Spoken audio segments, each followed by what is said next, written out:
Lynn here, and welcome to the Earth-Based Kitchen. I am hanging out in the woods, my favorite place, and we are going to be making Lacto Fermented Salsa. And what's nice about Lacto Fermented Salsa is that it will keep in your fridge for like 3 to 4 months. It tastes incredible because it gets more nuanced, more complex because of the fermentation. It's just a great way to use up our tomatoes as they keep coming and coming and coming. All right, so I have got 2 cups, I'll show you, 2 cups of tomatoes here, and these are fresh from the farm across the street. I've got golden tomatoes and red tomatoes, and I'm going to put a teaspoon of salt in them. I'm using sea salt. Normally when I do lacto ferment, I would figure out the weight of everything using a kitchen scale, and then I would take 2% of that weight, and that would be how much salt I would add. But since we're making salsa, and we do want it salty, like 1 teaspoon is going to be more than 2%, so we're just going with that. You want everything to be clean, of course, because we're fermenting. Half a cup of red onions, and you can just go with what you've got. Be creative. You don't have to be really precise about this. And I have a bunch of cilantro. This cilantro it's good. I just got it yesterday. I didn't store it very well. Cilantro is tricky. Like, the best way to store it is to make sure there's no leaves in the water. So you cut the leaves, you put it in a glass with water, and then you put like a plastic dome over it, and that's the best way to keep it fresh. But I don't have a lot of plastic in the house, so I always have trouble with it. We've got about 5 garlic cloves, and there's like mosquitoes hanging out. Putting 5 garlic cloves in here. The juice of 1 lime. So I have my little old-fashioned juicer, and I'm just gonna use that. It's not working. Why is it not working?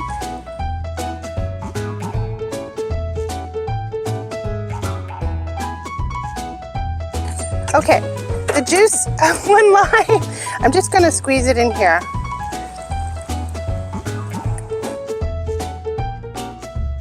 I've adapted this recipe from a blogger, a website called Garden Betty. The only change that I'm making is I'm adding some mint to it. So I'm putting about a teaspoon, about this much, I'll show you, of cumin. But you know, you can put how much you want. You don't have to put any cumin at all if you don't want. And I roasted some jalapeños ahead of time. We like spice. We are a spicy family here. We lived in New Mexico for a very long time, and we're just into the spice. So I'm gonna chop this up. You can put seeds and all of it. There's really like a lot of mosquitoes around here. Good thing I'm impervious to mosquitoes. I just don't welt up. Like my husband, he gets these giant welts. It's not comfortable though when they're on you. Yeah, my husband gets these just giant welts. It's just terrible. But me, they don't like my flavor. My husband says it's because of my cold black heart. Whatever. Do I look like someone who's got a cold black heart? So I'm going to chop this up pretty finely. My husband got me a rose tree for my birthday. My birthday was yesterday. I just turned 52. And the lady is coming to bring the rose tree. And so I'm kind of hustling here. So I'm chopping the jalapeños up fairly finely because I don't want anybody to get a big chunk of jalapeno. I want the heat to be well dispersed through the salsa. Another reason why I'm lacto fermenting the salsa right now is we just don't have corn chips in the house. So I just went to the farmstead, and they have so many beautiful tomatoes. It's just absolutely gorgeous. So I got so many of them, but you know, given that we don't have corn chips and I don't have anything to make the corn chips, I decided that I would just ferment this so it will last a while. I'm chopping the mint up. One thing that makes this salsa a little different than other salsas is it has mint. I thought mint would be lovely. Kind of almost bringing in some Middle Eastern flavor. I'm all about like fusing the flavors from different cultures. Look at what the cultures have in common in terms of spices. I figure out like their common ground and I blend them together. That is the secret of life. Finding the common ground. So, putting in the mint, And now I'm gonna put a bunch of cilantro in.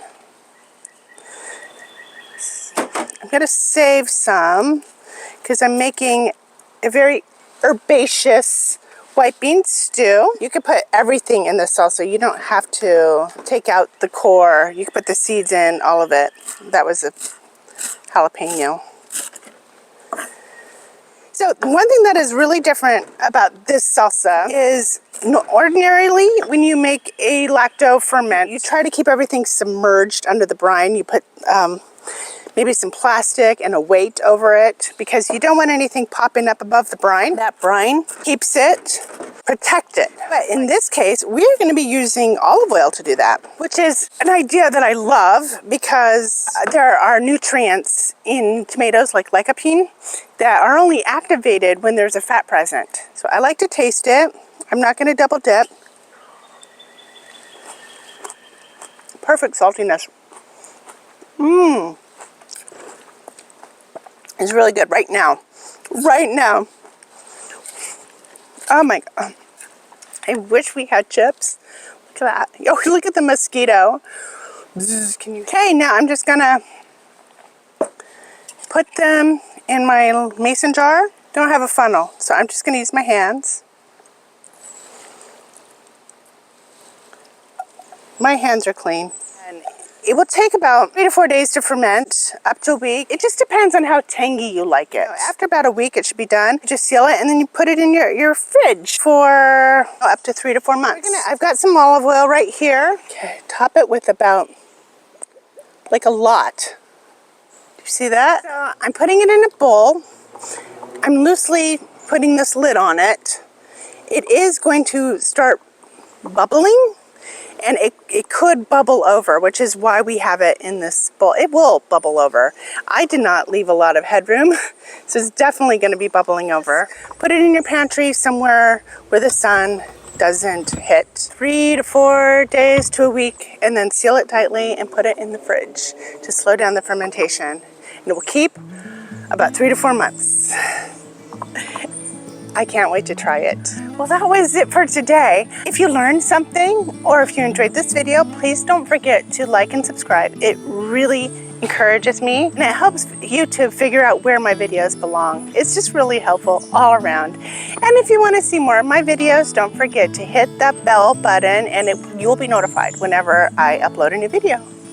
Thank you so much for joining me today and happy day. I need to think of something to end things with. Keep on fermenting. Thank you, and remember to ferment love instead of fomenting hate.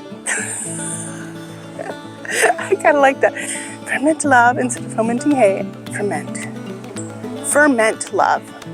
Foment hate. And remember, it's better to... And remember, it's better to ferment love than to foment hate.